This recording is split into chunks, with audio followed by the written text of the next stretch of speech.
country, I feel real hope that change is coming. Today on People Now, a People exclusive. Ann Curry breaking her silence 5 years after leaving the Today Show. Find out what she's telling us about the Matt Lauer scandal. Kim and Kanye have welcomed their new daughter. Kim is celebrating baby number 3 on social media. Pete Wentz reveals his secrets to co-parenting his son with ex Ashley Simpson. And Anna Faris opens up about co-parenting with Chris Pratt. Plus, why Selena Gomez's mom is not happy about her daughter's reunion with Justin Bieber. We have details. 50 Shades of PDA. Insiders tell us about Dakota Johnson and Chris Martin's affectionate date night. I really have to prepare for Jersey Shore because I want to feel at least good walking into the house. JWoww talks Jersey Shore family vacation and the real reason she wanted the crew back together. And celebrity chef Andrew Zimmern is here with his latest batch of bizarre foods. Yum. Bear jerky. Oh, wow.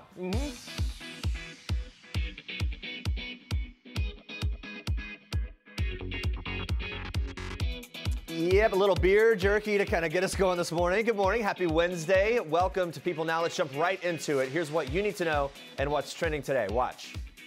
I feel outraged. I feel empathy for the victims.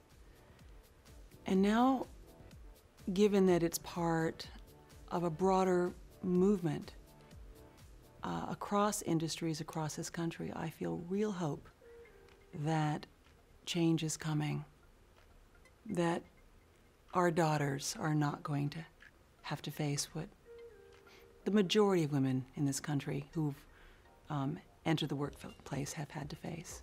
Ann Curry is breaking her silence on leaving the Today Show and opening up about the Matt Lauer sexual misconduct allegations in this week's People cover story. In the sit-down, the 61-year-old journalist says she's had a lot of time to think about her former co-anchor's dismissal, but when asked if she felt even a touch of vindication at how things played out for the man once depicted as her nemesis, Curry responds with this. She says, "I wish I could say I was celebrating, but actually, I immediately checked myself because I knew women had suffered." In the PeopleTV special, Curry reveals that getting fired from the Today Show in 2012, quote, hurt like hell, but that she's let the pain go and has grown from that experience. Watch. I mean, I want to be honest, and that is that, I mean, it hurt a lot to feel that you weren't wanted anymore. So I can't lie about that. And for all of you who saw me as a groundbreaker, I'm sorry I couldn't carry the ball over the finish line, but man, I did try. I do know from experience that hanging on to anger weighs you down, and it's very hard to rise with it unless you can channel it. I have found that when things are really bumming me out, the best thing I can do is to channel it into some good. Really interesting to hear from her, and you can hear even more in this week's issue of People. Remember this? The booking photo made infamous by Nick Nolte's arrest for driving under the influence of the drug GHB in 2002. Well, now, in an exclusive excerpt from his new memoir, Rebel, included in this week's issue of People, Nolte is sharing how he really feels about that mugshot. He writes, quote, "After my arrest, someone took that crazy booking photo that went viral, my hair wild, my expression unsettling, looking like an asylum inmate out for a lark." Nolte says in 1992, People magazine had named me the sexiest man alive, and now 10 years later, I look to all the world like a madman. Well, happily, life looks much different these days for the 76-year-old former Hellraiser and 3-time Oscar nominee. He lives with his 10-year-old daughter, Sophie, and her mother, Clyde, whom he says he hopes to marry before their daughter gets too much older. He still acts and has a new role in the works, but he's ditched the booze, drugs, and cigarettes that used to rule his life. His idea of fun these days? Watching Sophie play basketball. We wish him the best. Many people know Andrew Zimmern as the lovable host from the Travel Channel's hit TV show Bizarre Foods, but recently Andrew shared a photo on Instagram of himself way before he landed the gig of a lifetime, revealing that he used to struggle with addiction. And it all started because of a pivotal moment in his adolescence. When I was 13, came back from summer camp, summer of '74, and my mother had an accident during surgery and was in an oxygen tent in a coma. And it was such a traumatic that my parents had been divorced for 6 or 7 years at that point. And it was sort of like the seminal event of my life. The only other ones that come close were sobering up and then starting a family. I mean, those are the 3 biggest events of my life. And it set, that one I think being the biggest, because it set me on a path to crash and burn in a very, very, very, even more deeply traumatic way. And Zimmern was on a dark path indeed. He became dependent on alcohol and drugs to get by and refused to acknowledge that he had a problem. Addiction alcoholism is, it's a progressive disease. It does not get better, it only gets worse. And so for me, you're only able to keep up the charade for so long. I was functional, I graduated high school. I was functional, I graduated college. College was a little dicey. It took me 5.5 years, not 4. I was suspended 3 times. During my college years, I spent time in jails and institutions for the first time. I was hospitalized because of chemical use. So you start to see those things bubbling up in the post-college, the stories weren't, oh, you were so funny last night. It was like, oh my God, you can't do that. That was my parents' house.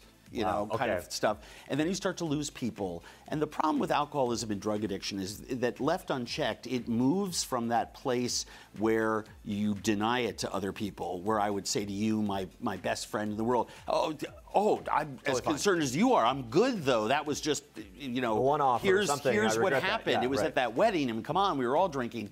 And it then gets to the point where sometimes days, weeks, sometimes years later, you turn to that friend and say, you know, up yours, I don't care. You know, a full turn. This is who I am. You don't get it. And at that point, you've gone to that jumping off place, and a lot of people never come back from it. Andrew continued to spiral to a point where he lived for an entire year squatting in an abandoned building in Lower Manhattan and stealing purses and wallets to pay for his drug and alcohol habit, until one morning when he realized that he really needed to get help. I mean, I stole some jewelry from my godmother. I hocked it. I got a room I put down the $200 for a room for a month in a flop house hotel that no longer exists here in New York, called the San Pedro. And I tried to drink myself to death, and it didn't work. I came out of a blackout, you know, days later. And for the first time in my life, I didn't have that ace bandage of anxiety and tension around my chest. And I did the thing that I hadn't done in 15 years, which was reach out to someone else and ask for help. Now that is a humble act for people to ask for help. Asking for help, I know today to be a sign of strength, not of weakness. Back then, I kept everything inside. I wouldn't tell you anything. The isolation is part of the problem, right? Of course it is, and the emotional isolation especially. I mean, you know, if God forbid you feel those feelings, that's why you're drinking, is to get rid of those. Just a terrible cycle, and it is and of course you have the denial aspect of the disease. So I reached out to some friends. 4 days later, I was in a one-way ticket to a treatment center in Minnesota, which is why I reside there today. My life gets better every year. Why would I switch it? Yeah. Andrew was able to get the help that he needed in Minnesota, and though it took almost a decade to sober up, he was able to turn his life around.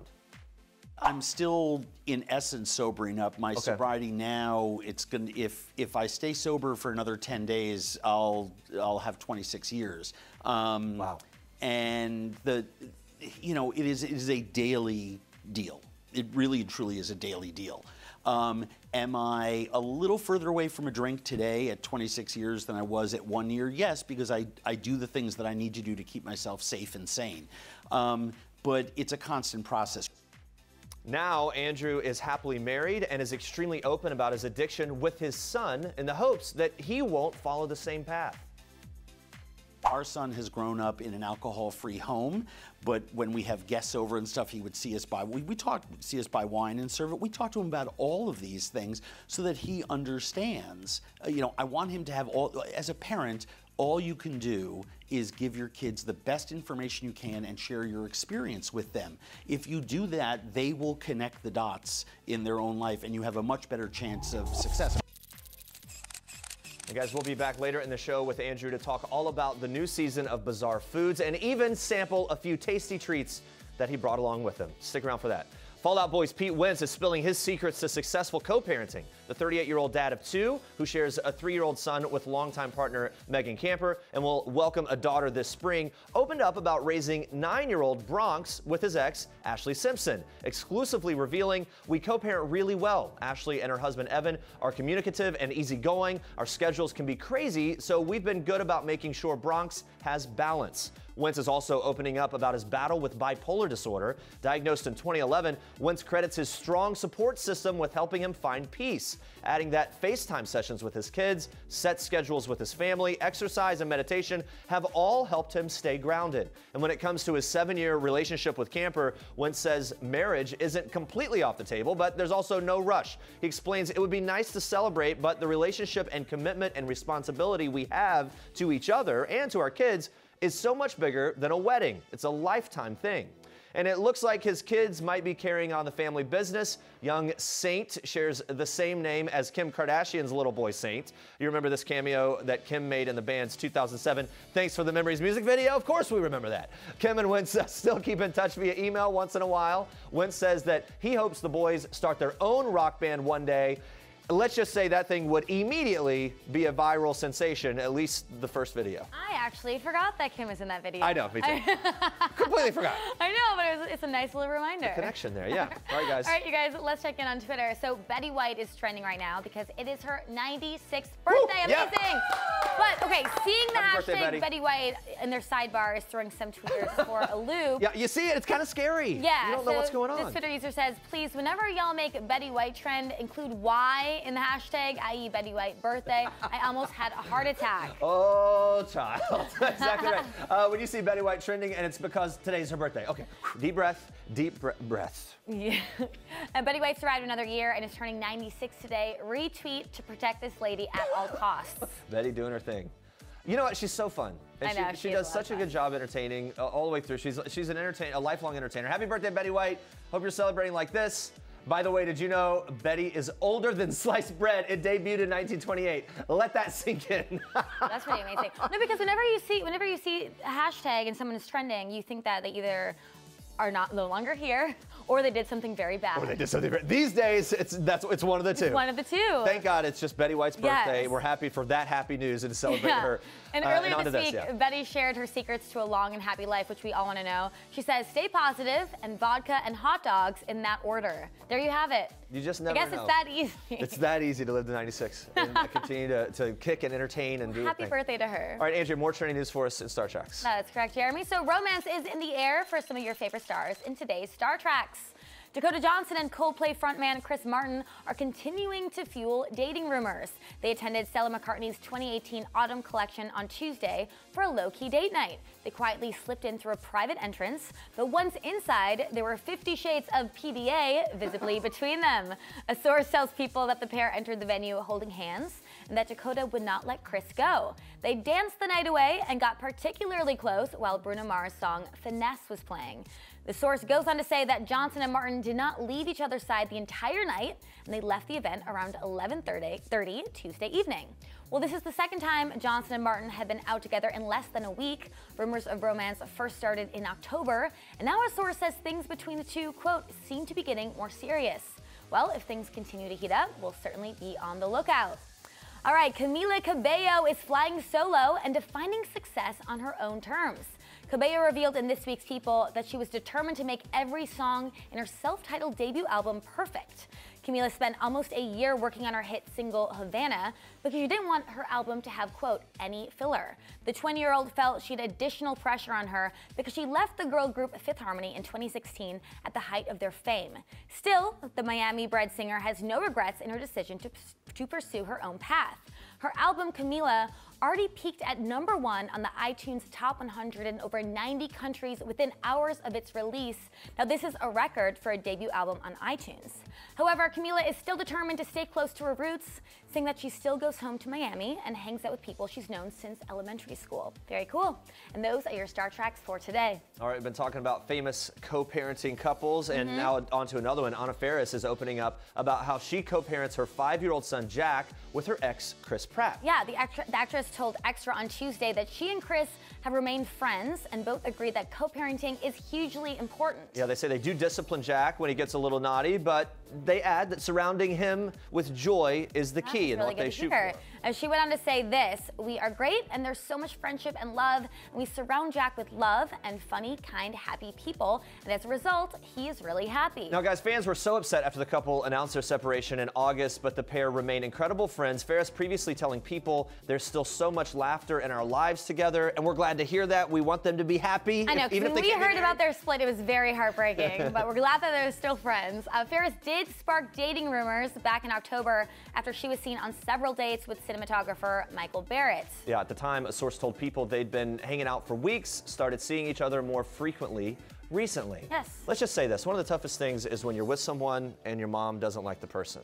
I know, You know? yes, which leads us to this story. Yeah. It looks like Selena Gomez's mom is not a fan of her rekindled romance with Justin Bieber. Yeah, Mandy Teefey opened up in an interview with Gossip Cop about how she's not happy, that's a quote, that her daughter is reuniting with the sorry singer. Teefey hasn't spoken to the Biebs in years. That includes texting. Yeah, well, it turns out Selena and her mom aren't on speaking terms either. One source close to the family telling People it's more complicated than just fighting over a guy. Mandy and Selena have had their ups and downs before. This isn't the first time. Yeah, in her interview, Teefey reveals Selena can live her life however she wants as long as she is happy, safe, and healthy. Yeah, and a source close to the family says when they fight hard, but when they love love hard. Yeah, a lot of mother-daughter relationships out there. I feel like people relate. Definitely. Right? It's hard sometimes because your mom wants you to be with the best person ever, and even if the guy is the best person ever, she still might not like him. Maybe she doesn't see it for the way you do. Or maybe she sees it more clearly. That's true. Maybe we should listen to her mom. There we go. Everybody's talking about the new royal documentary on Smithsonian Channel, The Coronation. It's all about Queen Elizabeth's crowning day 65 years ago, back in June 1953. Yeah, so in the doc, the Queen shares her private memories from that day for the first time,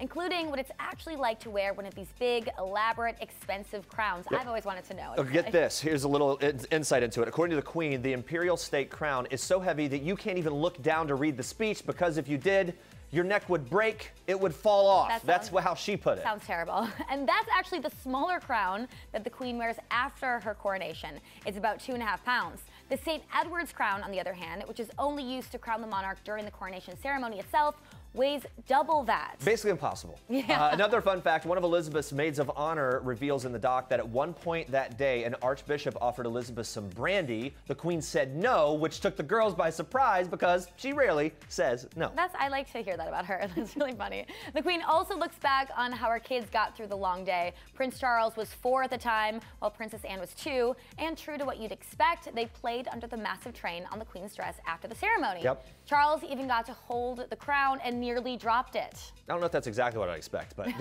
can you imagine literally dropping the crown jewels? Yeah, but the kids always play under the train of the dress. Expensive, do they? It's an expensive mistake, though, dropping those things. So what's the Queen have to say about all that? Well, she simply called Charles and Anne's behavior that day, quote, not what they're meant to do. She's very matter-of-fact about the whole thing. Yeah, I like all the inside things that we're learning on this. Check out the Coronation documentary on January 20th at 8 p.m. Eastern on the Smithsonian Channel.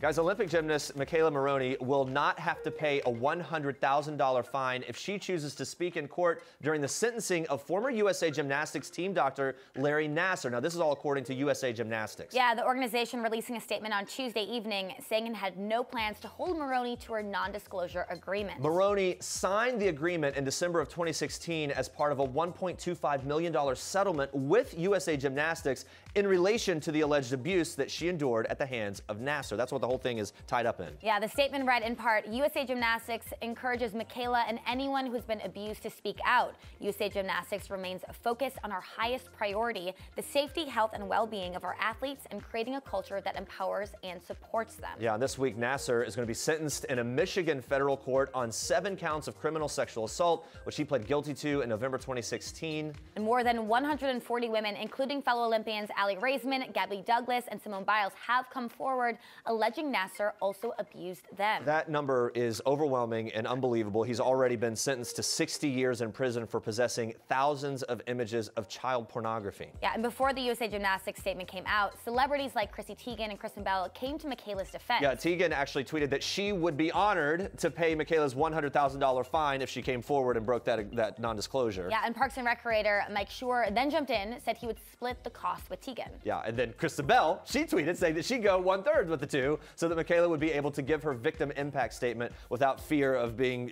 charged for breaking that non-disclosure with USA Gymnastics. So a lot going on there. It's just an unbelievable story that continues to develop. You guys stay with us. We are sampling some very bizarre foods with the expert himself, Andrew Zimmern.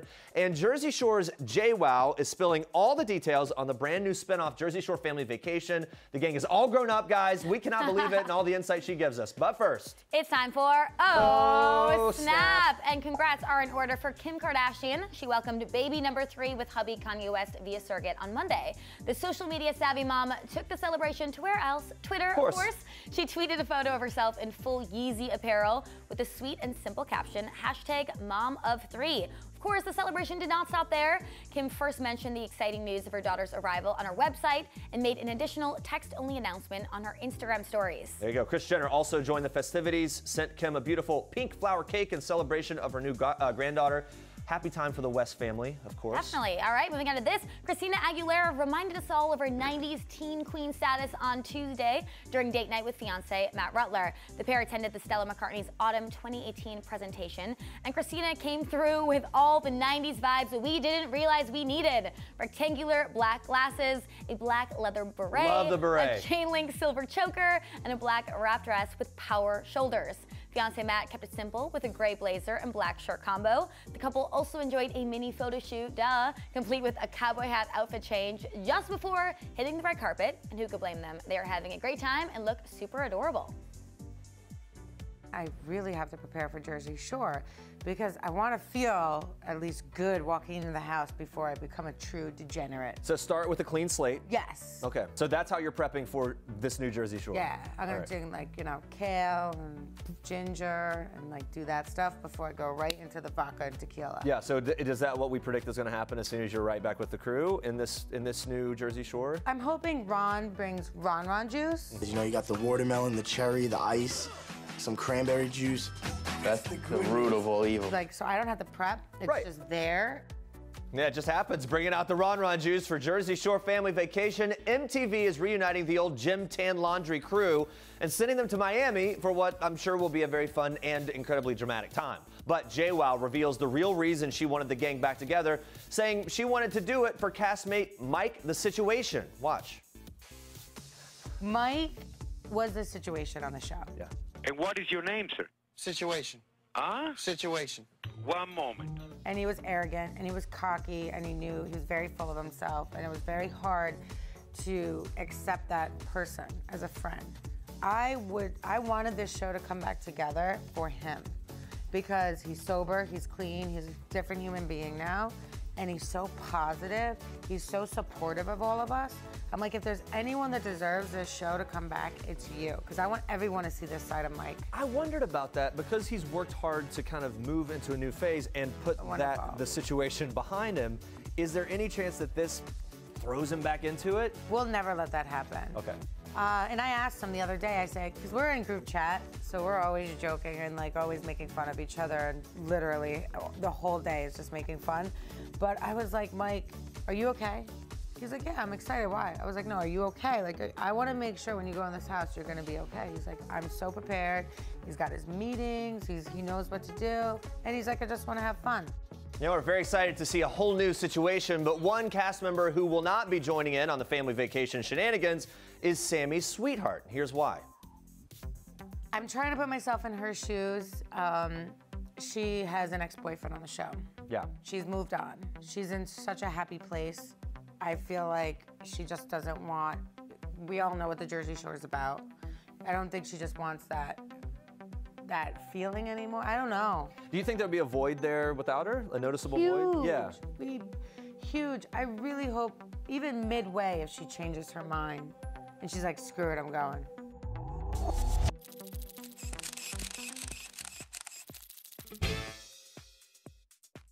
All right, guys, back with the one and only chef and host of the hit Travel Channel show, Bizarre Foods, Andrew Zimmern. You know the man, needs no introduction. New season of the show premieres on January 23rd, 9 p.m. Eastern. You excited? I'm very excited, and everybody says that every year about their new season. Best one yet. The great thing for me is that last season, we went back, the network called me and said, what do you want to do special this year? Because they know I like to do twists and things like that. And I said, I would love to do the show I originally pitched to you guys. It was about taking famous journeys and documenting the food that way. That was the B story underneath, was let's get on the Orient Express. Let's follow Napoleon's march through Poland. Let's do the romantic road in Germany. Yeah, right. Let's follow Jesse James and his brother Frank's exploits in Missouri and discover what Western Missouri is all about. Let's go into New Mexico and follow the trail of one of the conquistadors up to the Taos Pueblo, where they were beaten back and ran away with their tail between their legs, the only tribe not to be moved and not to be defeated in battle. It turns out it was a great idea, and they went for it. And they said, great idea. And so all those shows are coming out this season, including the one in Minnesota that I think is the premiere episode, which is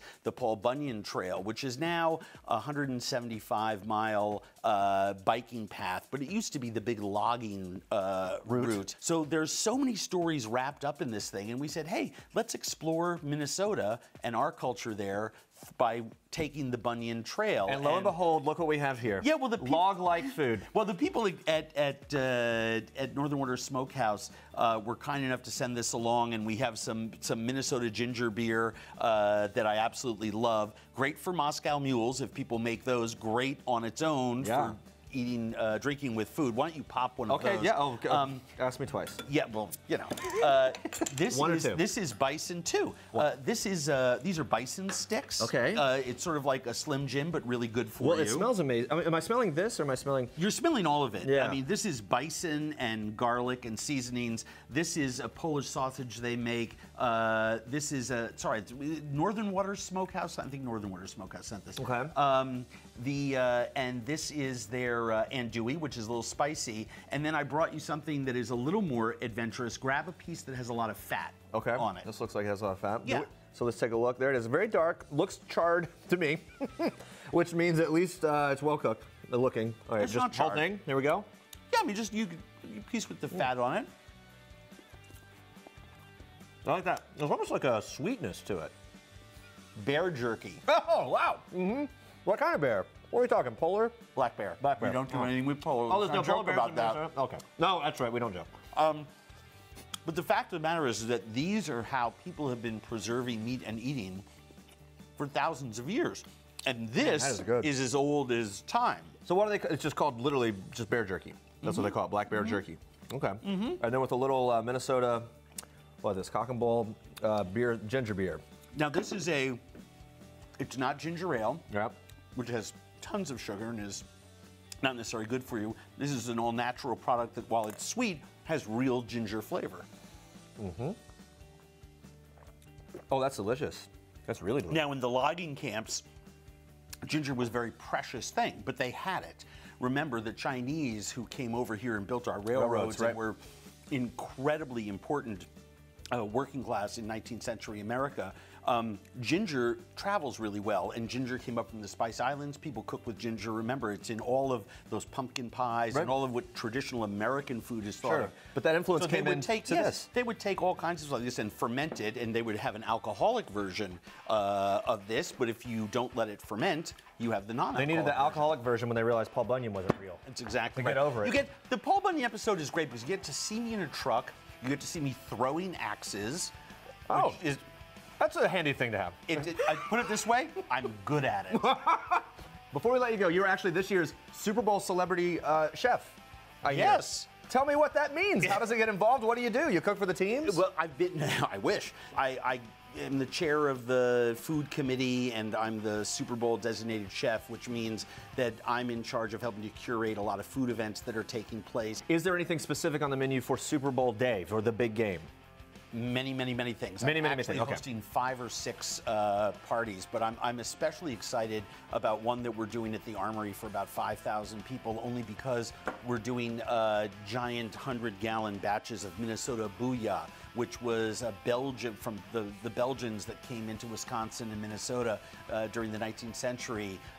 We bastardized the word bouillon and made this broth, but of like all hearty Minnesotans looking at the Belgians, we said, this needs, 20 chickens, 400 carrots, a side of beef, and we literally is as many ingredients as you can put into this thing. Oh my goodness. Until it's overflowing, and boil it up, and it's a traditional way we celebrate in Minnesota. Cheers to that. Yes, absolutely. Absolutely. Andrew Zimmern, thank you so much. And guys, be sure to catch the return of Yes. Travel Channel's Bizarre Foods, January 23rd, 9 p.m. Eastern.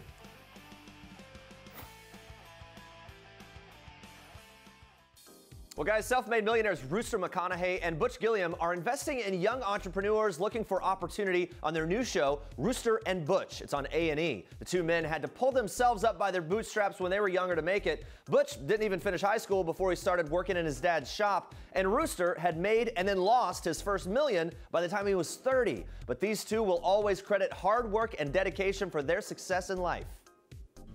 What has happened to me today was not by any plan, you know. It was just, it's an evolution of my life. It's what's happened to me, but I stuck with something, and that's one of the messages that we try to give to these younger folks that come to us is pick something, dedicate yourself to it, Stick with it. stick with it, and be willing to give up. You know, you got to sacrifice some things, and be patient.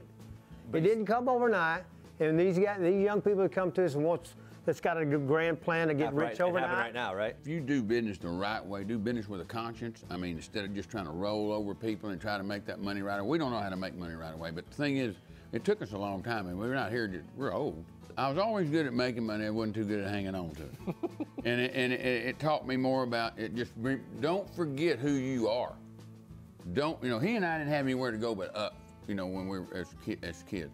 So never forget who you are. Never forget who you are. Okay. And I mean, that I would say it's more important to be who you are than it is to have money.